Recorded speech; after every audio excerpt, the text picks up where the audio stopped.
Hoje então nós vamos continuar aqui com o nosso estudo. Só para eu ter uma ideia, quem não estava no domingo passado?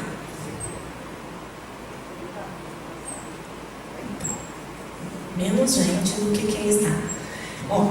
A gente está falando sobre o tabernáculo. O tabernáculo, ele foi construído para estar no meio do acampamento do povo de Israel no deserto, tá? Então vamos entender, ele era uma tenda no meio do deserto, ok? Então vamos começar o nosso tour, que a gente já começou semana passada, e aí então hoje a gente vai continuar. Quando a pessoa vê de longe, ela vê essa cerca aqui, essa cerca branca de linho. Lembrem-se que é de tecido, então é todo de linho branco, um linho retorcido forte, as colunas aqui, e aí depois então a pessoa entra por uma porta que é de um outro tipo, é um trabalho de tapeçaria com as cores azul, escarlate e carmesim, ok? Aí as pessoas entram, a primeira coisa que elas veem aqui é um altar de bronze, tá? Grande, de 2,40 metros por 2,40 metros, tipo uma big churrasqueira, onde eram feitos os sacrifícios aqui. O sacerdote fazia o sacrifício. Depois, em seguida, a gente entrando em direção ao tabernáculo, se deparavam com a pia de bronze.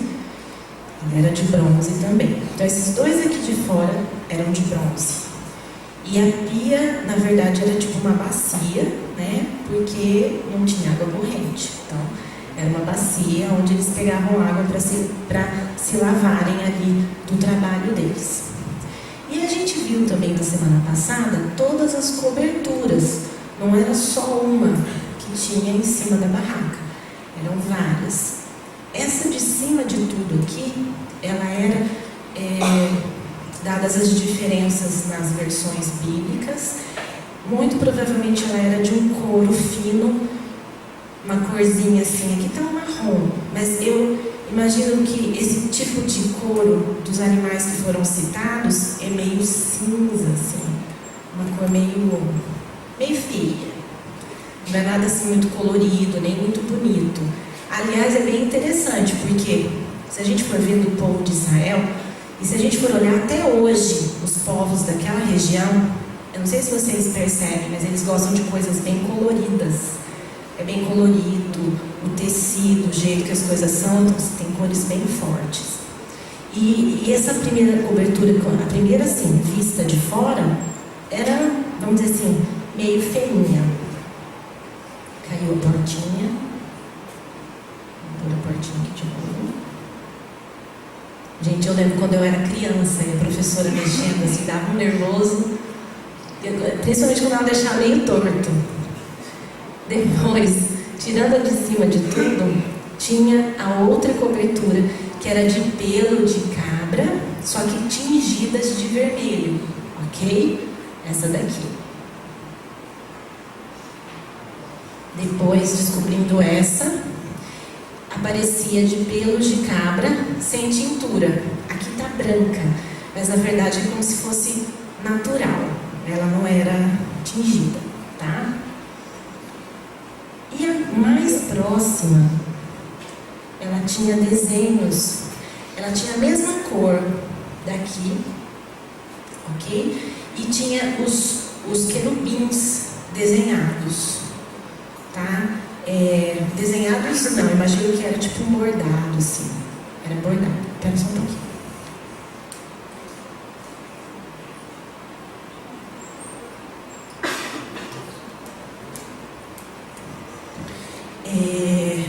Então essa daqui era a cortina ou a cobertura mais próxima de dentro do tabernáculo. E essa porta, ela era do mesmo tipo dessa. Alguns autores imaginam que também tinha querubins aqui, tá? Mas, na verdade, no texto bíblico... uma pergunta. pergunta, quem leu? Nem lembrou, né?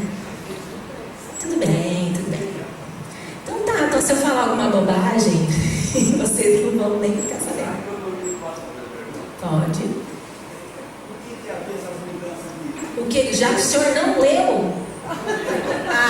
Então aí tinha um ponto negativo, então não vai poder fazer perguntas, né? Brincadeira, pode perguntar. Então, muito bem. Aí eu vou fazer daqueles professores chatos. Já a gente fala. Tá bom? Eu quero terminar os utensílios para depois a gente poder falar sobre isso, tá? Tudo tem um significado. Não sei se vocês lembram quando eu falei na semana passada que Deus, Ele especificou muitos os detalhes. E os detalhes é a maneira como Ele queria. Então tudo tem um significado. Cada cor tem um significado. Cada material que foi usado tinha um significado também, tá? Então a porta, ela era parecida com essa. Talvez tivesse querubins nela também. Porque era do mesmo tecido da última cobertura. A última cobertura, assim, de fora para dentro, tá? Aí tiramos essa última. Uma outra coisa que eu descobri essa semana, porque aí eu fui vendo outros autores também, né, diferentes dos que eu já tinha visto. Alguns autores dizem que não era totalmente fechado aqui, de madeira revestida de ouro. Alguns autores dizem que elas tinham encaixes em cima, no lugar aqui em cima e na base, mas que tinham uns espaços, era como se fossem colunas bem pertinho umas das outras. Depois eu fui ver o texto, realmente não dá para a gente ter certeza de que a madeira ficava fechadinha ou se ela tinha uma distância. Se ela tinha uma distância, o que era visto de dentro para fora era um pouco essa cobertura, nos espaços entre as colunas, tá? E aí então vamos tirar, porque aqui no nosso exemplo aqui do flanelógrafo é uma coisa fechada, como se fosse uma parede mesmo. Só lembrando, isso aqui era feito de madeira, de acácia, revestido de ouro. Então aqui a gente olha esse amarelo meio mal feitinho aqui, né? Porque isso aqui é flanela, viu, gente? Depois se vocês quiserem pôr a mão, pode, tá? Flanela pintada. Então não tem dourado, né? É até engraçado, porque cor de ouro a gente não consegue reproduzir tão bem assim, né? Em cor. Então não é esse amarelão, era ouro, tá? E aqui dentro, então, aparecem os utensílios aqui de dentro, que a gente ainda não tinha conseguido falar semana passada. Quando entra no tabernáculo, pouca coisa que tinha dentro. Era pouca coisa. Uma coisa importante de falar que eu esqueci semana passada é assim: essa entrada aqui tinha um lugar certo. Quando o tabernáculo era montado, a entrada tinha que ficar para o leste. Então a entrada ficava de frente para o leste. Então aqui é o leste, o fundo oeste, e esse lado aqui é o sul, e esse lado é o norte, ok? Então, tinha o lado certo. Quando a pessoa entrava assim no tabernáculo, gente, a pessoa é o sacerdote, ok? Porque as pessoas mesmo, elas só vinham até o altar do sacrifício. A pia, né, ou bacia de bronze, e essa parte aqui de dentro era só do sacerdote, ok? Era assim que funcionava, o povo não entrava para lá. Isso aqui era só do sacerdote. Quando ele entrava nessa parte, a primeira sala é chamada de lugar santo, ou santo lugar, tá? Essa primeira sala. Eu falei semana passada que se vocês dividirem o tabernáculo em 3, essa primeira sala aqui, que está dividida por essa cortina aqui, é como se fosse 2 partes nessa sala e uma partinha lá dentro, tá? Dividindo assim. Então, quando entrava à esquerda,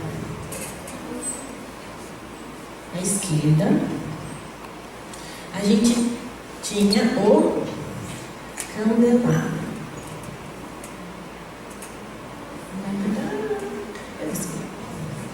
Porque aqui, só para vocês saberem, eu tinha que ter outro flanelógrafo, sabe? Para poder pôr aqui desse lado as coisas e aqui o meu cenário, mas aí a gente só tem esse.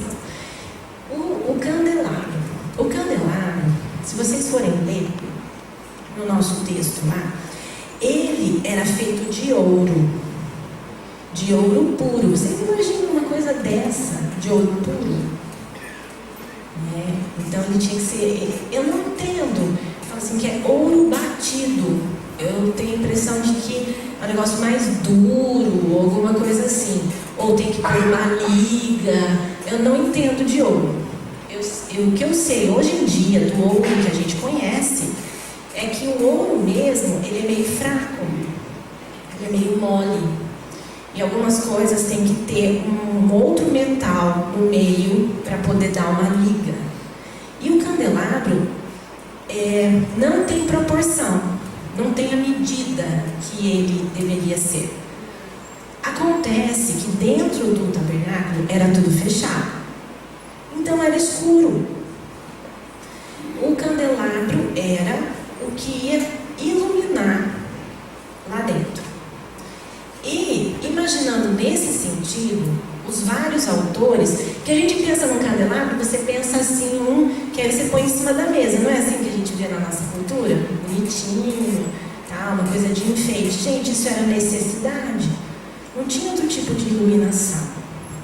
Era essa a iluminação que tinha. Então, a especificação era que ele tinha que ser de ouro batido, que aí fala o texto que era para. Não dá para entender, não consigo imaginar, mas que ele tinha umas flores em alguns pedaços. E aqui dentro de cada lugar desse onde tem esse foguinho aqui dentro ele tinha como se fosse uma conchinha assim, aonde era colocado o azeite e o pavio. Gente, eu estou falando do que eu li, tá bom? Não tenho nem ideia como funciona a lamparina, não tenho ideia de como que funciona esse pavio. O mais próximo de pavio que eu já cheguei na vida é de vela, quando acaba a energia e a gente liga a vela. Que agora nem precisa mais, porque acaba a energia e a gente liga o celular. Entendeu? Então, vela nem tem mais. Então existem coisas que a gente nem sabe direito como que funcionam, mas era assim. Então tinha o lugar para o azeite e o pavio. Eu imagino que ficasse sujo também, porque tem até a explicação de que todos os utensílios para que fossem usados no candelabro tinham que ser de ouro, todos os utensílios, para limpeza, então quer dizer, era umas coisas que a gente não tem nenhuma vivência. E uma coisa que eu imagino é que o candelabro ele fosse alto, ele fosse grande, mais ou menos assim.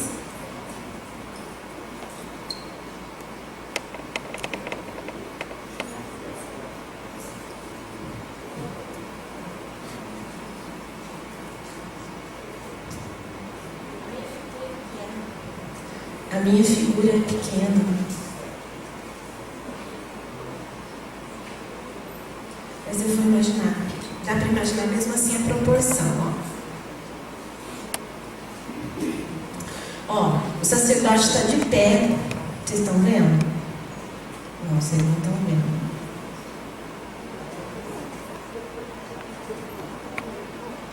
Esse aqui vai ser é como se ele ficasse mais ou menos aqui assim, como se as luzes ficassem mais ou menos aqui nele, no sacerdote, tá? Então, imagina-se que o candelabro ele fosse alto, tá? E aí então o azeite lá dentro, e eles tinham que manter o candelabro aceso todos os dias. Então, de manhã, tinha que limpar, coisinha por coisinha ali dele, né? Cadê aqui? Limpar cada um desses lugares aqui e tirar, imagino que a fuligem que ficava, põe azeite novo, limpo e acende de novo e vai fazendo nos 7, tá? A especificação é que ele tinha que ter 7 luzes ali, 3 de um lado, 3 saindo do outro, tá? E a do meio, bem daquele tipo assim. Aí tem Esse aqui é como se fosse maiorzinho do meio e vai descendo. Na verdade, não tem assim uma especificação como que ele seria mesmo. Então, olha só, aqui é pequenininho. Mas quando entra aqui, ele está à esquerda, ó. Nossa réplica pequenininha está à esquerda, ok? Depois, à direita, nós temos o que é chamado de mesa dos pães da proposição. Pois é. Na verdade, é a mesa ou mesa da presença. Aqui em cima era para ter 12 pães. E esses pães eram trocados num dia da semana. Então, um determinado dia da semana, trocavam todos os pães, punha pães novos, 12. E depois, o sacerdote comia aquele pão. E depois, punha os pães novos, aí na outra semana trocava. Então, tinha pão nessa mesa constantemente. Quando entrava, ficava do lado direito, aqui, ó, na nossa proporção aqui. Ok? A mesa era feita de madeira de acácia também. Toda a madeira era madeira de acácia, ok? Ela tinha 88 centímetros de comprimento, 44 de largura e 66 de altura. Então era uma mesa baixinha, tá? Uma mesa assim baixinha. 88 centímetros de comprimento e a metade de largura. Ok? Uma mesa que a gente não imagina. É tipo, já sei. Quando eu era pequena, eu achava chique. Sabe aquelas mesinhas de centro? Quando eu era pequena, usava mesinha de centro. Na verdade, era em casa de gente rica, que tinha mesinha de centro. Aí, então, tinha mesinha de centro. Ali é mais ou menos esse daqui, porque é um negócio baixinho, né? Que serve só para pôr, assim, sei lá, o prato que você comeu na sala, né? E depois alguém tem que recolher. Aquela mesinha baixa, assim, e estreita, tá? A mesa que é mais próximo da mesa que a gente conhece. Esse pessoal aqui, ó, nem conhece essas coisas, porque agora não usa mais. Não tem mais mesinha de centro em casa de gente rica. Só tem os de gente pobre. Mas de gente pobre talvez, a gente também é atrasado. E é engraçado que quando eu era criança eu queria tanto uma mesinha daquela que eu achava muito chique. Aí depois, quando eu vim ter a minha casa, eu falei, não quero essa mesa, não precisa disso aí. Tá, aí então essa mesa ficava aqui desse lado, ok? Eu vou tirando aqui pra gente ir vendo. Depois, bem de frente, assim, estava entrando de frente, exatamente na frente aqui dessa cortina aqui, tem o que é chamado altar do incenso. Esse altar, ele é feito também de madeira de acácia. Ele é mais alto, então ele tem 90 centímetros. Aqui mais ou menos. Quer dizer, eu já estou de salto, então é aqui mais ou menos. 90 centímetros, tá? Ele é meio alto, tá? E ele é quadradinho. 45 centímetros por 45 centímetros. Gente, essa coisa das medidas eu acho muito legal, né? Porque tem gente que fala assim, nossa, fulano é muito certinho, é tudo simétrico. Então, Deus também, né? Nem dá pra falar mal, né? Porque Deus também. Porque 90 centímetros de altura, 45 por 45. Então, é uma proporção exata ali no móvel, ok? Ele tinha que ter essa puxadinha aqui do lado, que é como se fossem chifres, assim, tá? Tinha que ter uma coisinha erguida. Era como se fosse uma réplica diferente, mas com a mesma grelha que tinha aqui fora. Só que era para queimar o incenso, tá? Então tinha que queimar continuamente. Então todas as vezes que ia lá para mexer no candelabro de manhã e à tarde, também trocava, limpava ali e punha incenso novo para queimar, porque ficava constantemente queimando incenso ali, ok? Ele tinha também, como todos os outros utensílios desse tipo, uma vara, né, que colocava nas argolas aqui, assim, para poder carregar, ok? Deus deu todas essas instruções. Se tiverem curiosidade, vocês podem depois ler. Tem todas essas instruções. Inclusive, a vara tinha que ser revestida do mesmo material que era feito o utensílio. Tá? E aí, então nós acabamos agora com tudo que tem dentro do lugar santo, que é essa parte inicial aqui. E a gente entra, a gente vai entrar agora em um que é chamado de lugar santíssimo, tá? Ou Santo dos Santos.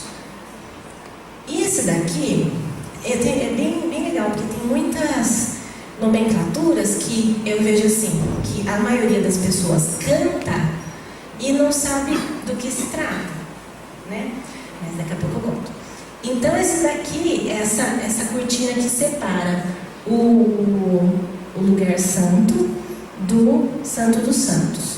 E agora a gente vai ver o que tem lá dentro. Lá dentro tem um utensílio que é chamado de Arca da Aliança. A arca é essa parte de baixo aqui, ok, gente? A arca é um baú, ok? Ah, mas isso aqui, então isso aqui é um outro nome. Na verdade, a arca ela tem 1,10 m de comprimento por 66 de largura e 66 de altura, tá? Então ela era baixinha. Um baú feito de madeira de acácia e revestido de ouro também, tá? E aí, essa tampa, a tampa da arca é chamada de propiciatório, tá? A tampa da arca era de ouro puro. Então a tampa era de ouro puro com esses 2 querubins voltados para dentro, que era para a asa deles fazerem esse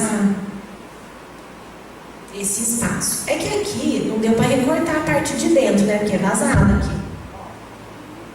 É para ser vazado, tá? Mas era para... É bem interessante que Deus orientou que era para fazer de ouro puro numa peça só. Então não era para fazer ali a tampa e depois o anjo, não. Era para fazer obra de artista numa peça só. A tampa e os querubins ali, daquele jeito, tá? Era essa peça que ficava aqui dentro. E dentro da arca, quem sabe o que tinha dentro da arca? As tábuas da lei, o que mais? Não estou entendendo, como é que é? A vara de Arão. Que vara de Arão? Que floresceu. Que floresceu, nossa, que incrível. Alguém sabe essa história? Sim. Então, as tábuas da lei, a vara de Arão, o que mais? O vaso com o maná. O maná. Eram as 3 coisas que tinha dentro da arca da aliança, ali dentro, tá? Então a gente chegou aqui no fim aqui dos utensílios, de tudo que tinha aqui dentro. Agora vamos entender. Deus mandou fazer tudo isso. Na prática, era isso que acontecia. Na prática, era isso que era visto. Isso era feito todo dia. Tá? Mas o que isso significa e por que hoje é tão importante a gente pensar o que o tabernáculo tem a ver com a nossa vida? Da mesma maneira, como o povo de Israel estava no deserto e Deus falou assim, é para vocês construírem uma casa, uma tenda. Deus queria estar no meio do povo de uma maneira visível. Ele queria estar ali de uma maneira visível. E é interessante porque ele morava, né, vamos dizer assim, a casa que ele escolheu para estar é uma casa como a deles, porque eles também moravam em barraca, certo? Então era uma tenda. Se a gente for pensar nesse sentido, Deus, ele sempre quis se aproximar. Na verdade, Deus sempre quis que o ser humano estivesse perto dele, sempre. Então Ele sempre providenciou uma forma de facilitar isso. Eu queria que a gente abrisse em João.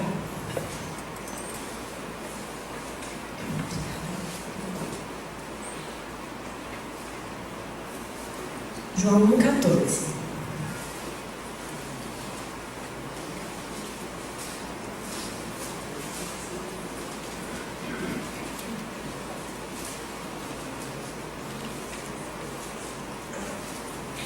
Quem quiser ler, por favor. E o Verbo se fez carne e habitou entre nós, cheio de graça e de verdade, e vimos a sua glória, glória como do unigênito do Pai. Olha só, eu não sou estudiosa, tá? Isso, eu gosto sempre de falar isso. O que eu sei, eu sempre fui atrás de já pessoas que já fizeram os estudos a respeito, tá? Então eu li que essa palavra habitou, no grego, ela tem um sentido que a gente não usa isso entre nós, mas a palavra é tabernaculou. Tabernacular seria essa coisa de estar junto, conviver. Então Deus sempre quis que nós estivéssemos perto dele. Eu citei semana passada que quando Ele criou Adão e Eva, Ele criou para comunhão com Ele. Eles conversavam todos os dias na viração do dia, que era no pôr do sol. E Ele queria que aquilo continuasse. Isso foi quebrado na situação do pecado. E aí então eles foram colocados para fora do jardim do Éden, para longe da presença dele. Aí passou muito tempo e Deus sempre cuidando da humanidade, até o ponto que Ele escolheu a nação de Israel e quis ser que essa nação fosse dele. E novamente a gente vê o que? Deus providenciando uma maneira de facilitar essa comunhão com as pessoas. Então por isso é que Ele inventou o tabernáculo. E cada uma dessas coisas, elas têm um significado. Então vamos lá. Lembra quando eu falei que o tabernáculo ficava no meio? Então, muito provavelmente, de longe se via o quê?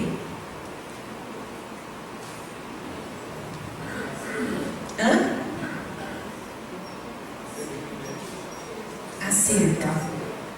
A cerca. O tabernáculo em si, que aqui eu desmontei ele, né? Ele tinha 4 metros. Então, 4 metros e um pouquinho. Se a cerca tinha 2 metros, então dava para enxergar uma partinha dele lá em cima. Mas o que dava realmente para ver era aquela cerca. Imagina sol e a cerca. E uma coisa que a gente precisa entender é que o tabernáculo tem várias simbologias, mas todas elas voltam para Jesus. Todas elas. Jesus está presente em todas as coisas que Deus mandou fazer daquele jeito. Todas as coisas têm uma simbologia que leva a Jesus. E a cerca branca é algo que, quando bate o olho, o branco, ele ofusca um pouco a nossa vista. Isso simboliza a santidade, a pureza de Jesus. E que ali, Deus habitava ali. Naquele espaço, Deus escolheu para habitar junto com o povo. E aí, então, quando entra, quais as cores aqui da porta? Azul, escarlate e carmesim. As 3 cores presentes também nesse véu aqui, nessa cobertura aqui do Santo dos Santos. E presente nessa cobertura aqui também. E na porta do tabernáculo também. Essas 3 cores, elas representam também, elas lembram Jesus. O carmesim, que é o vermelho, assim, a gente imagina O que lembra o vermelho? Sangue. É o sangue de Jesus que nos purifica de todo pecado. Então, uma cerca branca, lembrando a justiça e a pureza de Deus e de Jesus. E uma porta que nos lembra o sangue de Jesus.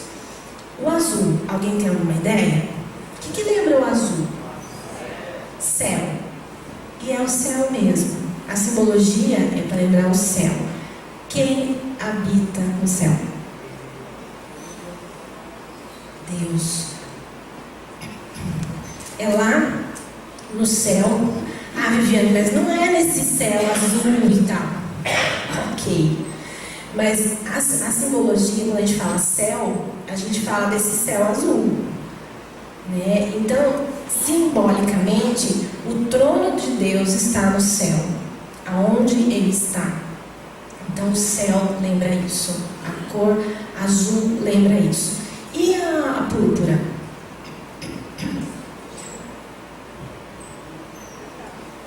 Quem sabe que cor é púrpura? Que aqui está meio prejudicado, né? Que cor que é púrpura? Hã? Roxo. É uma cor que a gente não é muito bem quista, né? Mas é um roxo, aquele roxão. Sabe aquele roxo tipo... Aquela cor do lápis, da caixa de lápis de cor, assim, sabe? Roxo. Né? Aquela cor. Que é uma cor que representa... majestade, porque os reis usavam essas cores. A gente, hoje em dia, na nossa cultura, eu vejo assim, em termos de usar, a gente não tem assim, reis, e assim, a gente não convive com a monarquia, então a gente não tem essa vivência assim, de que é rei, de que é algo de majestade, que é alguma coisa suntuosa. Muito menos relacionado a essa cor púrpura. Porque, não sei vocês, mas na minha cabeça, quem eu sempre lembro de usar isso é o clero. Né? Se vocês forem olhar, eles têm umas roupas de gala e de situações assim, importantes, que o Papa usa púrpura. Tá? Mas assim, se for ver, a Igreja Católica, ela herdou essa cor, dessa coisa de importância do que era realmente para a Bíblia. Culturalmente falando, a gente não dá mais essa importância hoje em dia.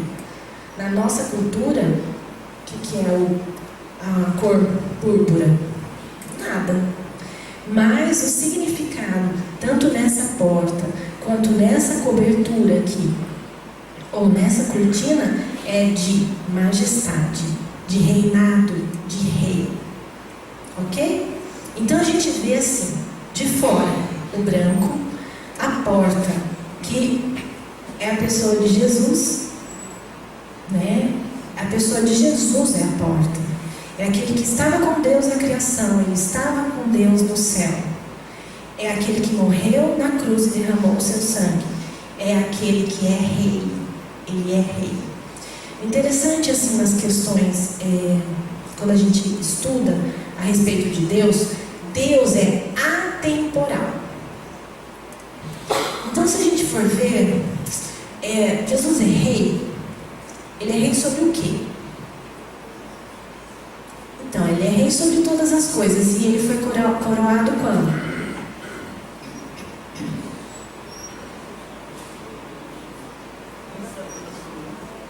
Oi? Então, Ricardo, é bem isso. Na verdade, Deus é atemporal.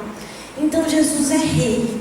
Mas a gente sabe que a coroação final vai ser quando ele voltar para buscar a sua igreja, que é o casamento, as bodas do Cordeiro. Vocês estão entendendo?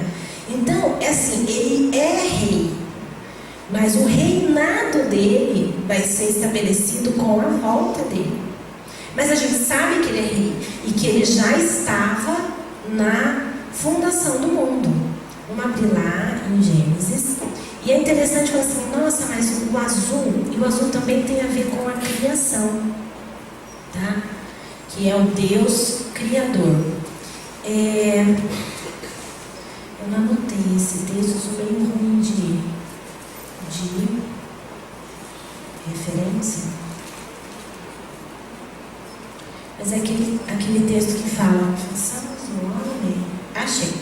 1:26. É assim, ó. E Deus disse: façamos o ser humano à nossa imagem, conforme a nossa semelhança. Quando Deus disse isso, Ele estava falando com Jesus e o Espírito. Deus Pai, em função, Ele é o Deus Criador, mas Jesus estava com Ele desde sempre. Jesus não foi criado, Jesus é Deus. Então isso traz esse título de Rei, Criador e Salvador. Nessa época aqui, eles não imaginavam exatamente como seria. Já tinha tido uma profecia lá atrás. Logo que Adão e Eva pecaram, Deus falou para a serpente, na verdade, que o descendente da mulher feriria a cabeça dela.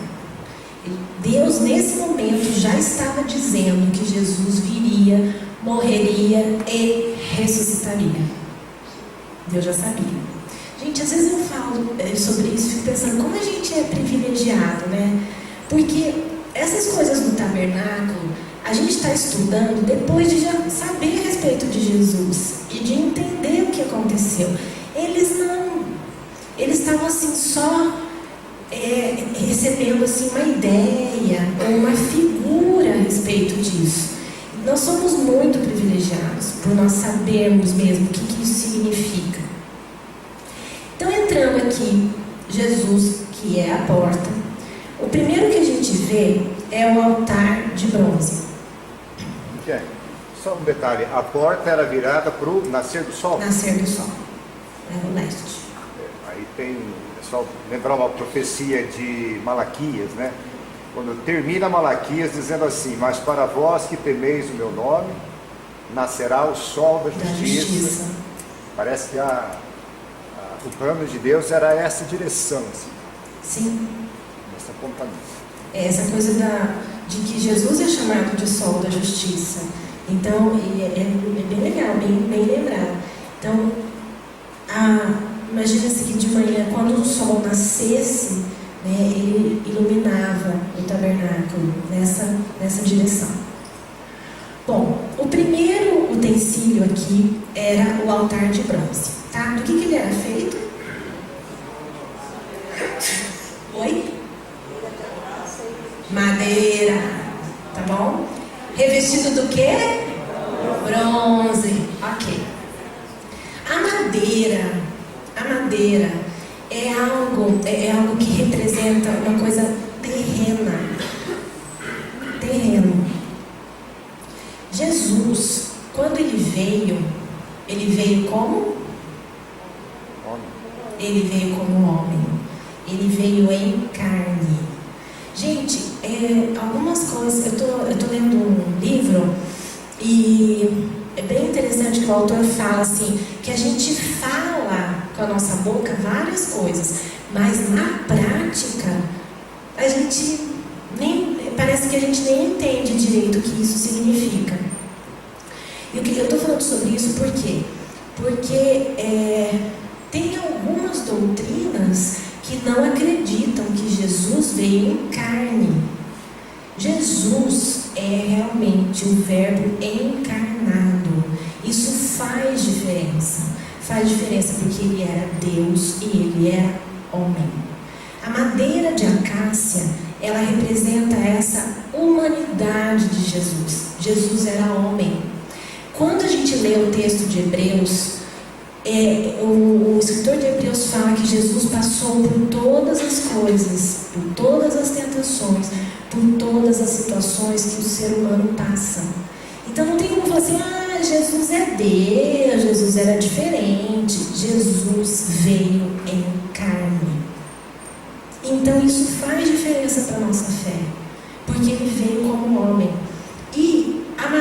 madeira aqui representava isso, que eu já expliquei, que era uma árvore meio baixa, tipo um arbustão, e ela não tinha um tronco fácil de lidar. A madeira tinha que ser muito trabalhada para poder virar uma tábua, né? Bem trabalhada. Então, é a humanidade. A madeira representa a humanidade. A gente, nós, seres humanos difíceis, né? Difícil, né? Pegar uma tora bem larga, bem boa, assim, né? Você pensou fazer uma tábua bem bonita, né? Não, a madeira de acácia era um tronquinho que, se fosse bom, era desse tamanho. Você imagina você fazer uma tábua, né? E ela tinha uns galhos meio tortinhos, assim, e nascia no deserto. Na verdade, era a única planta que tinha um tronquinho um pouquinho maior, que eu imagino que então dava para trabalhar, para fazer tábua. Então a madeira representa a humanidade de Jesus e a gente também. E o bronze, ele representa o juízo de Deus. Abram lá em Romanos 6, 23.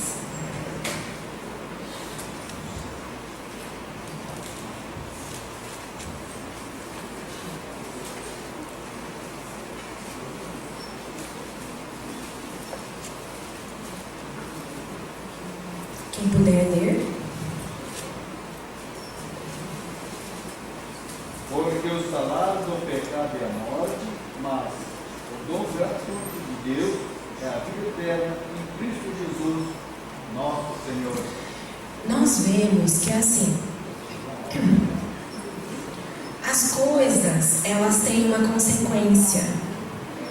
O pecado traz como consequência o juízo de Deus sobre a nossa vida. O juízo, nós todos somos pecadores. Merecemos o quê? Morrer. A morte. Quando Adão e Eva pecaram lá no Éden, Deus falou assim, antes deles pecarem, Deus falou assim: olha, de todas as árvores do jardim vocês podem comer, mas da árvore do conhecimento do bem e do mal vocês não vão comer, não devem comer, porque o dia que vocês comerem dela, vocês vão morrer. Eu fico imaginando que aí comeram, nem morri, né? Sei, tem uma coisa estranha, nem morri, né? Aí depois o que acontece? Vem Deus e fala: estragaram tudo, né? Porque, na verdade, quando Adão e Eva comeram, eles desobedeceram a Deus, caiu uma maldição sobre toda a humanidade. Então nós já nascemos com a semente do pecado e a morte. Vamos morrer. Nosso corpo vai adoecer, vai envelhecer, vai enfraquecer e vamos morrer. Essa é essa vida aqui, nesse mundo, a morte, por causa do pecado, porque o salário do pecado é a morte. Então, o que acontece? Se a gente for olhar, o bronze do altar representa a morte, que a gente deveria receber, o juízo de Deus. Mas o que acontecia aqui nesse altar? Nesse altar eram feitos todos os sacrifícios pelo pecado. Olha só aqui esses dois aqui chegando com um carneirinho. Na verdade, olha que parece um cachorro, né? Mas tudo bem. Eu olhando assim, a primeira coisa que veio na cabeça era um cachorro mesmo. Mas não era cachorro que eles levavam, tá? Na verdade, era um animal que eles criavam, que eles comiam, e que então eles separavam o animal, tinha todas as especificações, não vou falar sobre isso hoje, dá muito tempo. Mas eles tinham que levar um cordeiro, ou um carneiro, tinha os outros lá, uma cabra, tinha as coisas, as situações certas para levar. Mas tinha que ter um sacrifício. Tinha que ter um sacrifício. Paulo fala que sem derramamento de sangue não há perdão de pecados. Então, Deus providenciou uma maneira das pessoas continuarem ligadas a Ele. Porque quando elas pegavam o animalzinho e iam lá e levavam para o sacerdote o animal, para o sacerdote matar e fazer o sacrifício, a pessoa estava reconhecendo que ela era pecadora e que precisava do perdão de Deus. Vocês estão entendendo? Essa atitude, ela é necessária. Atitude de reconhecimento. Eu preciso desse perdão. Ok? Deixa eu voltar lá, tá? Desculpa, eu esqueci que estou monitorando, não vou sair daqui não. Tá. Então, vamos entender. Aqui, nesse altar, eram feitos os sacrifícios pelo pecado. Tá? A gente viu um outro altar lá dentro, que era esse altar que tinha fogo também, né? Que era do incenso, que ficava aqui, ó, bem na frente do véu. Aqui não era feito sacrifício. O lugar que era feito o sacrifício de animal era só lá fora. Só. Ok, gente? Era só aqui. Por quê? Porque Jesus, eu acho tão legal, Jesus, ele era representado pela madeira do altar. Ele era aquele que era representado pelo sacrifício. Ok? O sacrifício ali feito pelo pecado representava Jesus, que um dia morreria na cruz. Vamos abrir lá em João. Eu não sei a referência, mas é que é aquela hora que João Batista fala a respeito de Jesus. Achei. João 1:29.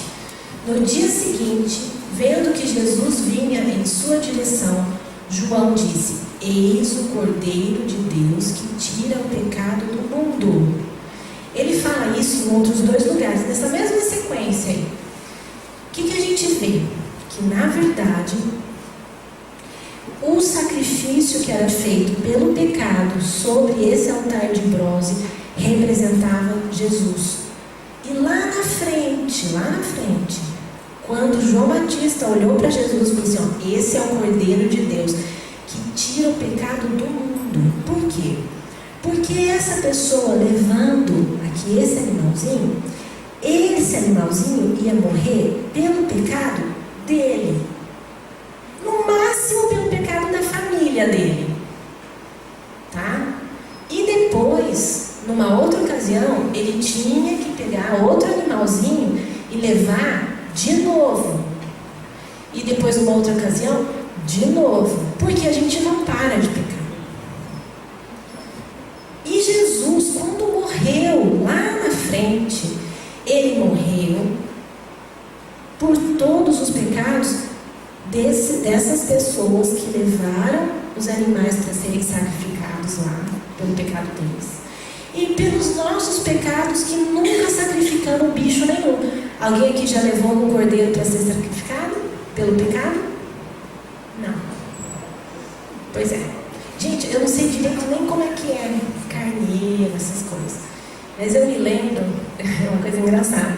Eu me lembro quando eu era criança, a gente tinha uma professora, nossa, ela era muito boa, porque ela fazia cada coisa. E um dia ela levou um carneiro na igreja. A Ana já gostou. Gente, eu era muito pequena, eu não consigo nem lembrar que idade eu tinha. Eu acho que eu tinha no máximo uns 4 anos, mas eu lembro do carneiro. Na minha sala da escola dominical. E ela levou para mostrar como era o bichinho. Que era, ai, fico com dó do bicho. De pensar quantos animais foram sacrificados. Pelo quê? Pelo nosso pecado. Ai, ok. E Jesus, ok, né? Jesus ter morrido pelo nosso pecado, ok. Vocês entendem? A gente, às vezes, perde um pouco a noção, porque é como se a gente recebeu tudo tão de mão beijada, que a gente não consegue nem entender ver a proporção, a grandeza disso, que Jesus foi sacrificado, o Filho de Deus ali encarnado, foi crucificado, morto por mim, por você, pelo pecado de toda essa gente que já tinha feito esses sacrifícios aqui nesse altar. Esse altar aqui é um altar de juízo, é um altar que faz menção à cruz. Muito tempo depois, Jesus foi sacrificado, não num altar como esse, foi sacrificado num altar pagão, porque a cruz era um altar romano. Era o jeito que eram mortos os bandidos. Jesus foi sacrificado num altar pagão, que era a cruz. Então vamos lá, entramos, passamos pela cruz, passamos pelo altar do sacrifício, reconhecemos que somos pecadores, entendam bem, reconhecemos que somos pecadores. Agora nós podemos entrar no tabernáculo. Aquele povo não podia.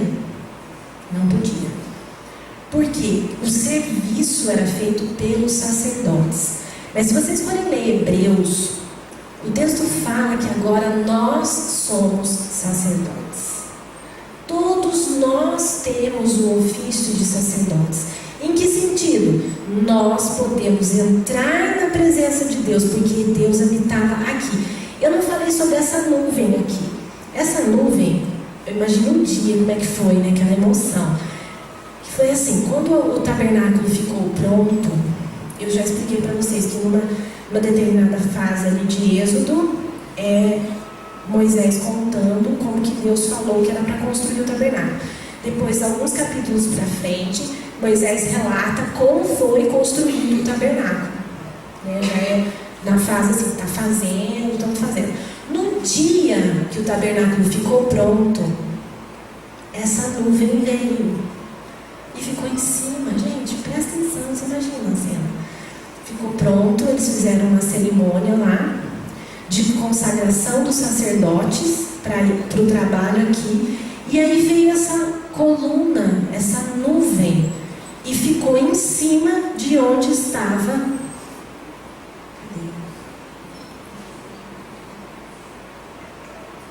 a Arca da Aliança. Fala, seu Marcelo. Os animais, alguns eram apenas sacrificados, outros eram queimados. Mas toda essa carne era comida, né? Alguns não. Não, é isso que eu estou falando. Essa parte do sacrifício é muito detalhe. E eu não, na verdade, eu acho assim que para a gente pensar no tabernáculo, eu não me detive nisso, não. Mas tem vários tipos de sacrifício. Tem o sacrifício pelo pecado, tem o sacrifício, é um sacrifício voluntário, tipo assim, nossa, de agradecimento, de louvor a Deus, era feito também. Aí tem todas as especificações do livro de Levítico. E as especificações, elas mostram a diferença dos sacrifícios e até dos animais que eram sacrificados. Tinha alguns sacrifícios que eram feitos só uma vez por ano, né, um tipo de sacrifício, que aí depois soltava o bode, que é chamado bode expiatório. Então tem várias formas. Mas o que eu estou tentando colocar aqui, realmente, aqui era o trabalho do sacerdote. Tem só um aqui, mas era muita gente envolvida nesse trabalho. Era diário. Gente chegando com os animais para serem mortos. Gente, isso aqui era tipo um abatedouro. Ok? Era um lugar de muito trabalho. E de sangue espirrado, né? De coisas assim. Cheiro de animal. Cheiro de carne queimada, né? Porque alguns animais eram queimados, algumas ofertas eram ofertas queimadas. A maneira como os sacerdotes organizavam, eu não sei. O que eu sei é que tem assim, vários tipos, mas eu imagino que alguns dias eram feitos alguns sacrifícios, ou algumas horas do dia alguns sacrifícios, e o seu, tá bom, então o seu nós vamos fazer 3 horas da tarde. E agora nós vamos fazer todos os dessa desse tipo aqui, que vários sacrifícios eram queimados inteiros. Outros eram queimados algumas partes do corpo do animal, e outras o sacerdote ficava com eles e eles podiam comer. Tá? Fala, dona Elza. Eram sacrificados vivos ou matavam antes? Matava antes.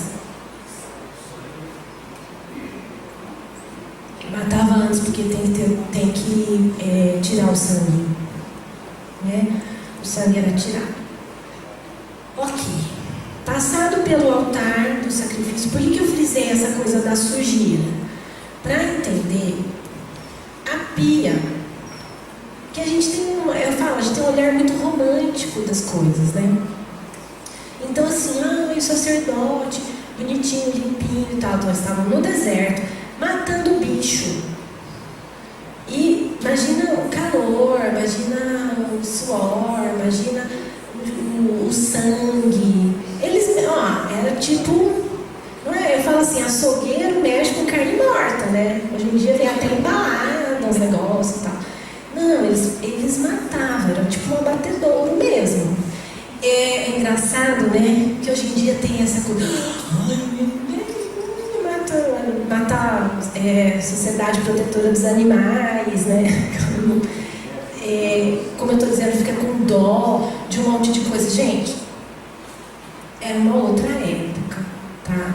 Deus providenciou isso para aquela época, ok? Hoje realmente não precisa matar mais.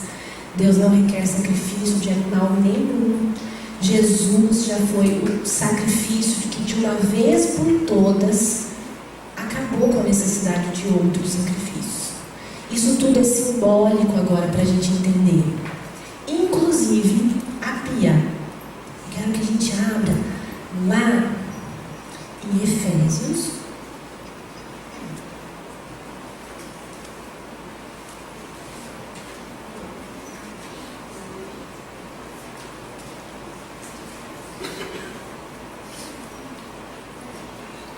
Efésios 5, 26 e 27.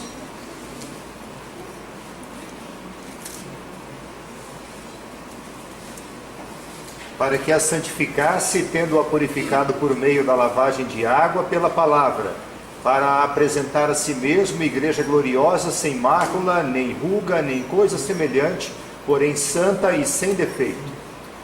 Olha só, gente, a água da pia de bronze, ela lembra, ela faz menção, ela simboliza também a palavra de Deus. Nossa, mas o que tem a palavra de Deus com a água? Olha só, tem um dos autores a respeito do tabernáculo que ele diz assim: os espelhos nessa época não eram espelhos como que a gente conhece, ok? Os espelhos eles eram de bronze. Esse espelho que a gente conhece é uma coisa bem recente, tá? Bem recente. Porque na verdade os espelhos eram feitos de bronze polido. E ele dá um certo reflexo, né? Então imagina-se que essa bacia era feita de bronze polido e a água dentro dela também ajuda a refletir. É que tem um monte de coisa que a gente não tem a menor vivência. Me fala quem é que hoje em dia vai olhar o seu reflexo na água. Ninguém. Se vê uma água, você pula, né? Porque é piscina, ou sei lá, água corrente. Nem pode água parada, né? Água parada, para poder enxergar o seu reflexo, a água tem que estar parada. Não pode água parada mais, porque dá dengue. Então, nem tem essa situação mais. A gente não vive isso. A gente não sabe nem o que é um espelho de bronze polido, né? Que se o espelho começa a ficar com umas manchinhas assim, ou de longe você olha que dá uma distorcida, a gente já nem gosta dele, que a gente gosta da imagem real e maravilhosa, que a gente enxerga até os poros, né? Então, essa situação é uma situação que a gente não vivencia, mas era o lugar onde eles se limpavam Os sacerdotes se limpavam nessa pia. E ela faz menção a essa limpeza que a palavra faz. Por quê? Porque quando a gente se dispõe a estudar, ou mesmo aí num estudo que alguém vai dar a respeito da Bíblia, nós estamos aprendendo alguma coisa que provavelmente está errada na gente, certo? Então é como se a Bíblia vai mostrar que tem uma sujeira aqui, né? Aí eu olho, a Bíblia serve como essa água que reflete. Aí eu olho como acontecia na pia. Aí eu olho, vejo que meu cabelo está desarrumado, tem que arrumar. No caso, o sacerdote, ele olhava na pia e de repente via que tinha sangue espirrado na cara dele, né? E ele se limpava ali para poder entrar no tabernáculo, para poder entrar na presença de Deus aqui. Ok? Então, o que a gente vê? Nós vemos que essa pia, ela representa essa limpeza. Para a gente fechar a pia, eu quero abrir em João 17, numa conversa que Jesus estava tendo com o Pai.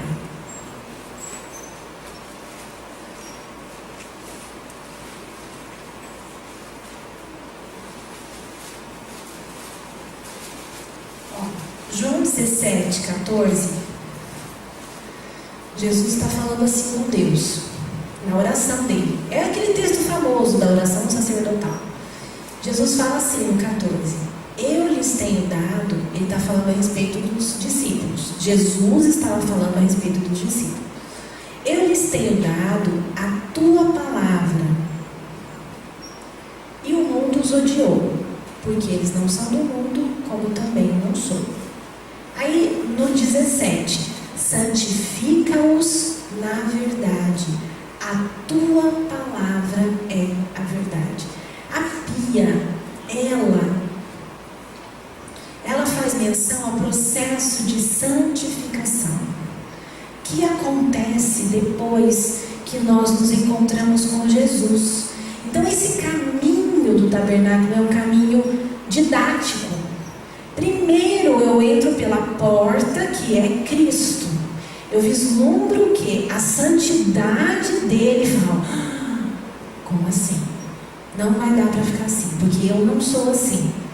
Então aquela clareza, aquela luz me mostra o quanto eu sou trevas.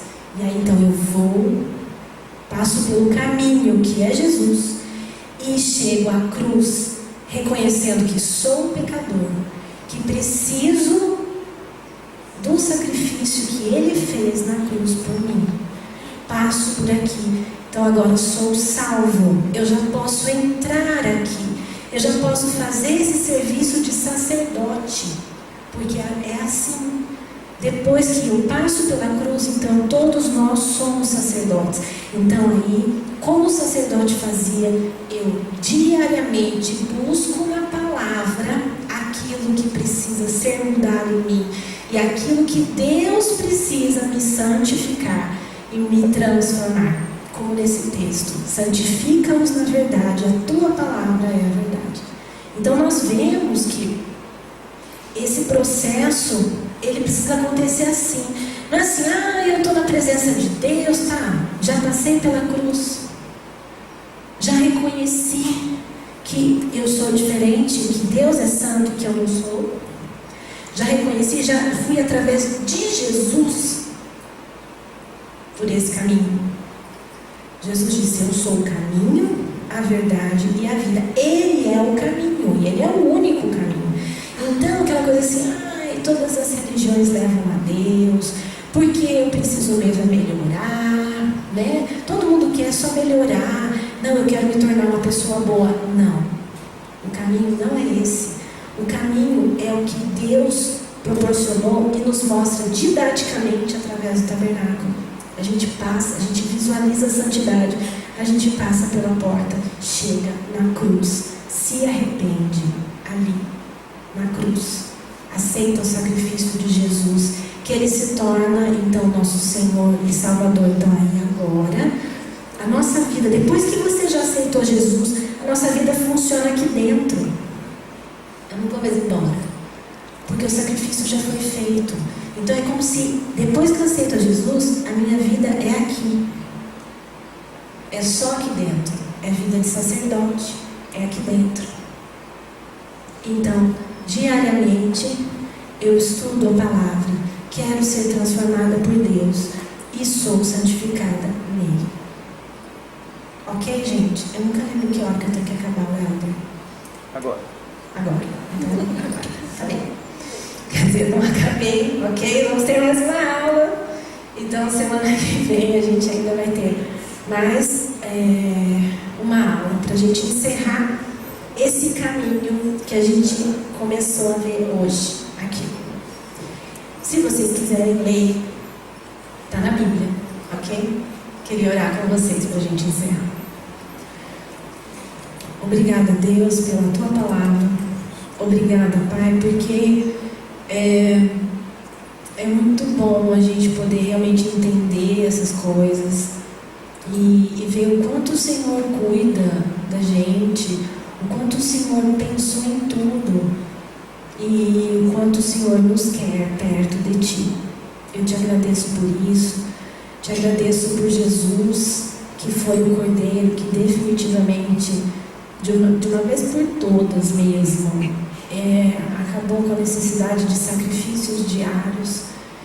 Muito obrigada, obrigada porque podemos nos colocar aos pés dele, no altar onde ele foi sacrificado por nossa causa.